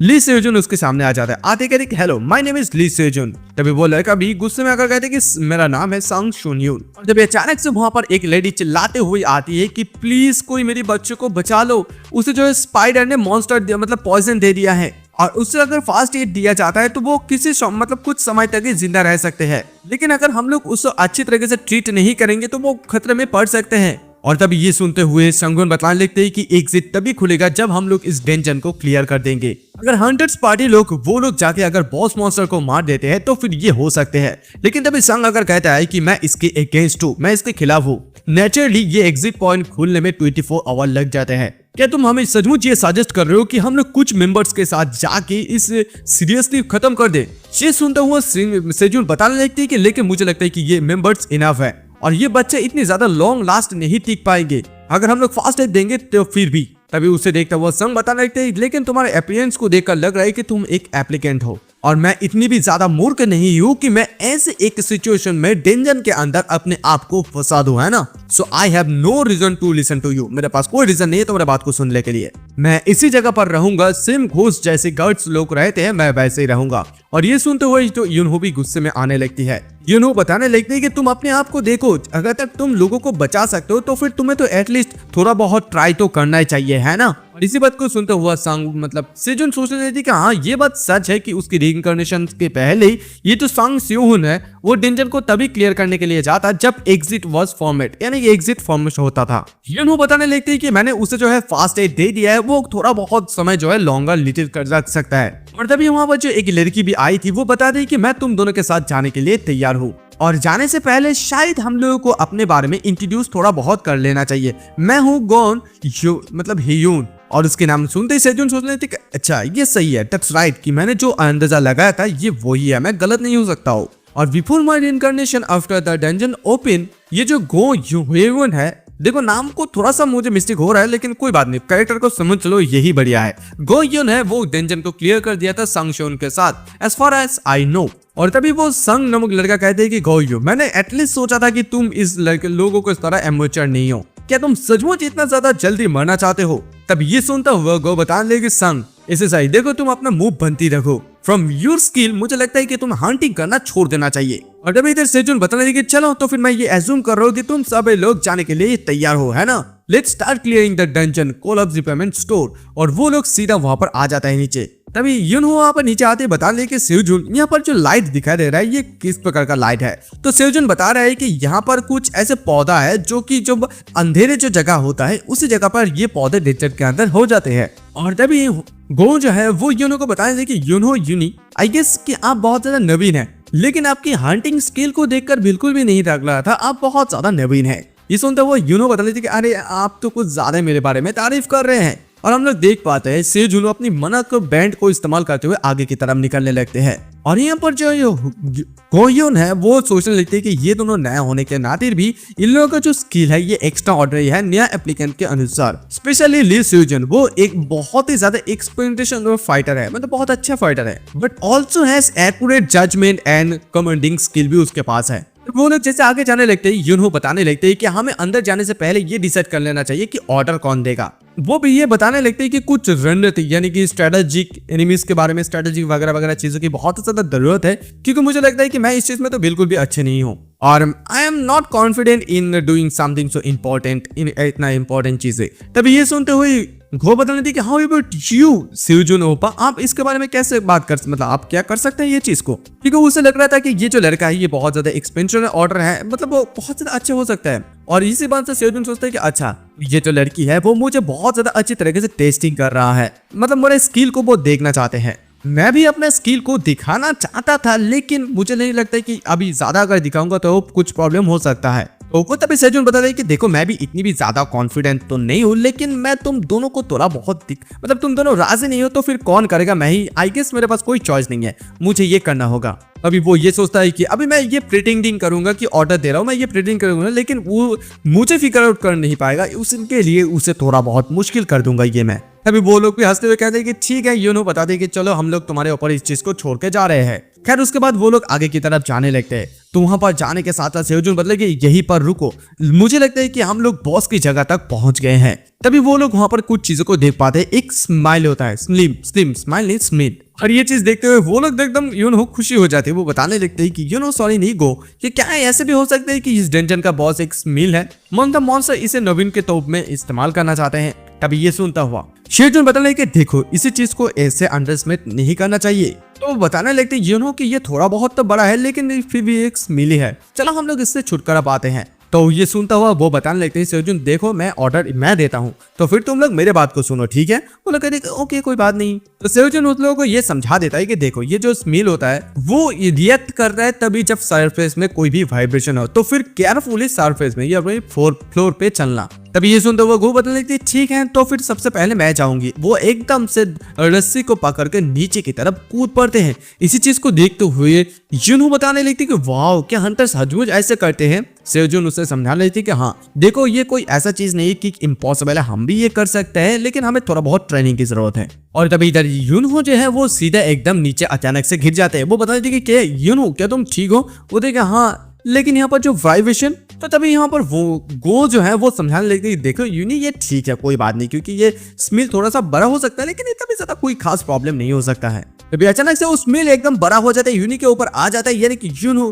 के ऊपर आ जाता है। यूनो को चिल्ला कि यूनो डॉज करो, लेकिन हम लोग देख पाते हैं सेओजून उसे पकड़ते हुए थोड़ा सा बचा लेते हैं। और इसी चीज को वो बताने लगती है अनबिलीवेबल, यानी कि हम लोग देख पाते हैं वो जो स्मिल है वो अचानक से एक बड़ा सा मॉन्स्टर में बदलने वाले है, यानी कि उसकी हड्डियां पैर सब कुछ आने लग जाता है। और फिर ठीक ही वो जो मॉन्स्टर है एकदम से उन लोगों पर हमला कर देता है। वो लोग जैसे तैसे डॉज करते हैं। डॉज करने के बाद सेओजून ये सोचने लगता है कि जैसे कि एक्सपेक्ट किया था कि ये जो मॉन्स्टर ये कुछ ज्यादा ही सेंसिटिव है, एकदम वाइब्रेशन में जाग जाते हैं। लेकिन अभी भी वो जो सोच रहा है उसकी प्लान के अनुसार ये सब कुछ चीजें अभी चल रहा है। तो अभी कुछ नीचे जाने से पहले उन लोगों को और भी ज्यादा कुछ ब्रीफिंग करने की जरूरत है, यानी कि वो लोग कुछ और भी प्लान यहाँ पर बनाएंगे। ये जो स्मिल है इसका वीक पॉइंट ये है कि वो आग के सामने बहुत ज्यादा वीक हो जाता है। लेकिन यहाँ पर और एक बात ध्यान देने के लिए है कि ये वो ज्यादातर समय के लिए नहीं है, ज्यादा लॉन्ग टाइम के लिए नहीं है। मतलब वो ये मदद करेगा जो आग के मदद से वो उसका जो पहला झिल्ली है उसे वो तोड़ने की कोशिश करेगा। तो वो ये समझाता है कि देखो जो गो ह्यून है और मैं इस स्मिल को जो मेंबर्स यानी कि उसके पहले वाले झिल्ली को हम लोग संभालेंगे, लेकिन ह्यून हूँ पीछे से तो तुम जो है वो इस चीज को तुम संभालोगे। अगर ऐसा कोई इनकेस इमरजेंसी सिचुएशन आ जाता है तो फिर मैं तुम्हें उस बोतल को दे दूंगा कवर फायर करने के लिए। वे कहते हो वो सोचने लेते हैं कि अगर वो लेकिन फिर भी ऐसे कंटिन्यूअसली अटैक करते रहता है तो फिर मेरे पास कोई भी चांस नहीं रहेगा। ऐसे काउंटर अटैक करने के अलावा कोई भी मेरे पास ऑप्शन नहीं होगा, मैं बोतल को भी नहीं मतलब डालूंगा। वो ये भी सोचता है कि हमें थोड़ा बहुत यहाँ पर वेट करना होगा सही समय पर मारने के लिए। और जब ये सुनता हुआ जो ह्यून है वो बताने लेती है कि तो फिर मुझे ऐसा कुछ चीजें करना होगा जिस चीज की मदद से इस मिल का जो फोकस है वो मेरे ऊपर चले जाए। अगर ऐसा कोई बात आता है माना को यूज करने के बारे में तो फिर मैं यहाँ पर तो माहिर हूँ, ठीक है। मैं अभी के अभी जाऊंगा, अभी आऊंगा। वो अपनी मारा का इस्तेमाल करके बहुत ही ज्यादा तेजी से वहां पर शोर करते हुए आगे जाने लगता है। वो सोचता है कि अगर यहाँ पर स्टेमिना के बारे में बात आता है तो फिर मैं यहाँ पर बहुत ही ज्यादा कॉन्फिडेंट हूँ कि मुझे कोई भी हरा नहीं सकता है। ये कहते हुए वो बहुत ही ज्यादा तेजी से घूमने लगता है। लेकिन वो जो स्मिल है वो फिर भी उन लोगों पर हमला करता है। वो ये सोचती है कि वो इस जो स्लिम है वो उन लोगों के कवर को तोड़ने की कोशिश कर रहा है, लेकिन फिर भी वो उन लोगों के इतनी ज्यादा करीब नहीं आ रहा है। इसका मतलब ये है उसका रेंज का क्षमता ज्यादा है, लेकिन वो एक जगह पर रुका है। मतलब एक चूहा अगर पकड़ लो एक चूहा को एक जगह पर जालियों पे, फिर वो उस जगह में जो कर सकता है यही है वो। मतलब एक ट्रैप माउस से ज्यादा डिफरेंट कुछ नहीं है। और अगर मैं इसी चीज को अभी काट सकता हूँ तो कोई बहुत बढ़िया बात होगा। यानी कि वो अपना एब्सोल्यूट स्प्लिट का इस्तेमाल करते हुए उसे वो काटने के लिए जाते हैं। और इसी चीज को देखकर वो सेओजून सोचता है कि ये एक ऐसा स्किल है जो उसकी रीजनरेशन के पहले ही यून यूज करते थे। और इधर जो ये यून है वो भी करते हुए उस मॉन्स्टर को आगे की तरफ जाने लगते हैं। और इधर सेओजून बताने लगता है कि अगर मैं अपने रीजनरेशन के बारे में बात करूं, यानी कि इससे पहले की बात कर रहा हूं, ये जो गो ह्यून है वो अपनी इस तलवार की मदद से कोई भी चीज को बहुत ही आसानी से 2 टुकड़ों में काट सकते थे। लेकिन गो ह्यून ने जो राइट नाउ वो उसका जो सिचुएशन अभी है as a hunter before the regeneration, उसकी स्किल अभी भी बहुत ही ज्यादा स्वॉर्डमैन की तरफ से लैकिंग है। उसकी स्किल तो बहुत ही बढ़िया है, लेकिन अगर उसके स्क्वाड के बारे में बात किया जाए तो वो अभी डिकम्पोजिंग होने लगा है। और इधर गो ह्यून वो देखने लगते हैं कि ये जो मॉन्स्टर है इसका रीजनल रिकवर स्पीड बहुत ही ज्यादा तेजी से हो रहा है, और उसको वो तलवार को देखते हुए सोचने लगता है कि मुझे नहीं लगता है कि मैं इस तलवार को दोबारा से देख पाऊंगा। और तभी अचानक से वो जो मॉन्स्टर है उसके ऊपर हमला कर देते हैं। वो सोचता है कि मेरे पास अभी काउंटर अटैक करने के वाला कोई रास्ता नहीं है। तभी अचानक से हम लोग देख पाते हैं सेओजन वहां पर आती उस मॉन्स्टर के ऊपर वहां पर बोतल को फेंक देते हैं। उस मॉन्स्टर के ऊपर एक प्रकार का वॉयल आ जाता है। वो फिर सेओजन उसे समझा देता है कि ये जो स्मील है इसका कोर में जाना बहुत ही ज्यादा हार्डर है और रेगुलर स्मील से ये बहुत ही ज्यादा अलग होता है। वो कहता है कि हमें सबसे पहले जो ऊपरी परत है इसे हमें बाहर से काटना होगा और उसके बाद हम लोग जो इनर पार्ट है उसी जगह पर घुस पाएंगे। उसके बाद हीरो ने ये भी बताने दे कि देखो जो इतना कहना आसान है उतना करना मुश्किल ही है, और मुझे नहीं लगता है कि हम लोग इस फाइट को और भी ज्यादा खींच सकते हैं। और एनीवे तुमने मुझे बचाया इसके लिए तुम्हारा बहुत ज्यादा शुक्रिया। सेओजन बता रहा है कि तुम मुझे बाद में शुक्रिया अदा करना, अभी यहाँ से भागो। उसके बाद वो लोग भागने लगता है। उसके बाद हीरो बताने लेते हैं कि ये जो स्मील है ये बहुत ही ज्यादा रेगुलर स्मील से अलग है, एकदम बॉस की तरह है। सेओजन उसे बताता है कि आई थिंक मुझे लगता है कि ये एंग्री हुआ है क्योंकि तुमने उसे गुस्सा दिला दिया है। तो वो भी बताने लेते कि यून तो फिर मैं क्या करता, हम लोग यहाँ पर उसके ऊपर ऑयल छिड़क दिया, हम लोग आग लगा दी, फिर भी हम लोग उसके सामने जा ही नहीं पाए। तो तभी ये सुनता वो भी बता कि हाँ देखो अगर उसके ऊपर आग लग जाता तो फिर मैं तो वहां पर जाने की कोशिश करता। और तभी अचानक से वो लोग ऐसे बातें करते हुए जाने लगते हैं। अचानक से वो देख पाते हैं कि यून के पीछे वो स्मिथ चले आता है। वो एकदम शॉक हो जाता है सेओजन। वो सोचता है कि मैं इतनी ज्यादा केयरलेस कैसे हो सकता हूँ, और मुझे नहीं लगता है कि अभी जो ह्यून है उसके पास जो स्वॉर्ड है वो इसी स्वॉर्ड के माध्यम से अभी कंप्लीटली उसे ब्लॉक कर सकता है। लेकिन अचानक से यूनहो अपनी एरो से उसके ऊपर हमला कर देता है उसी वक्त, और जैसे हमला कर देता है ये जो जगह है ये जो स्मिल है पूरी तरह से आग से लिपट जाते हैं। और तभी हम लोगों को थोड़ा इमरजेंसी सिचुएशन के पास का सीन दिखाया जाता है जहां पर सेजोन ने यूनहो को बताया था देखो अगर कोई भी इमरजेंसी सिचुएशन आता है तो फिर मैं ये तुम्हारे ऊपर छोड़ देता हूँ कि तुम हमें कैसे कवर करोगे। ये एरो के अंदर माना एकदम पूरी भर लेना और फिर तुम फायर कर देना। अगर माना रहेगा तो आग और भी ज्यादा अच्छे तरीके से रहेंगे। लेकिन इन्होंने उसे बता दिया कि क्या ये मैं कर सकता हूँ। सेजोन ने उसे आश्वास दिया था कि देखो तुम ये कर सकते हो। वो बता दिया कि देखो मैंने कभी भी इससे पहले कवर फायर नहीं किया है और वैसे भी मेरा माना का ट्रेनिंग कंप्लीट नहीं हुआ, सो आई एम नॉट श्योर कि मैं ये कर सकते हो नहीं। लेकिन सेजोन बता दे कि तुम ये कर सकते हो क्योंकि तुमने वो ट्रेनिंग को किया था और फिर तुमने स्पाइडर को भी मारा था। तुम अपने ओवरकम किया था हर एक चीज में। यूनहो देखो तुम अपने ऊपर बिलीफ रखो, और इसी बिलीफ के माध्यम से यूनहो एकदम से बास्ट कर देता है। और तभी वहां पर कोर भी दिखाया जाता है। चिल्लाता हुआ सेजोन बता दे कि चलो हमें वो कोर दिख गया है, ये रिकवर होने से पहले हमें उसे डिस्ट्रॉय करना होगा। वो लोग उस मॉन्स्टर की तरफ बहुत ज्यादा तेजी से बढ़ने लगते हैं और यूनहो भी अपने एरो के माध्यम से उस मॉन्स्टर को लगातार फाइट करते रहते हैं और ये लोग भी जाते हैं। लेकिन तभी अचानक से वो मॉन्स्टर पता नहीं क्यों लेकिन हंसने लगता है, और यहाँ पर सेजोन उस कोर को लेने के लिए तो आगे चले जाते हैं। तो गाइस इस एपिसोड का एक्सप्लेनेशन यहीं पर खत्म होता है। आप लोगों को कैसा लगा प्लीज कमेंट करके बताना। अगर अच्छा लगे तो मिलेंगे नेक्स्ट एपिसोड में, तब तक के लिए बाय।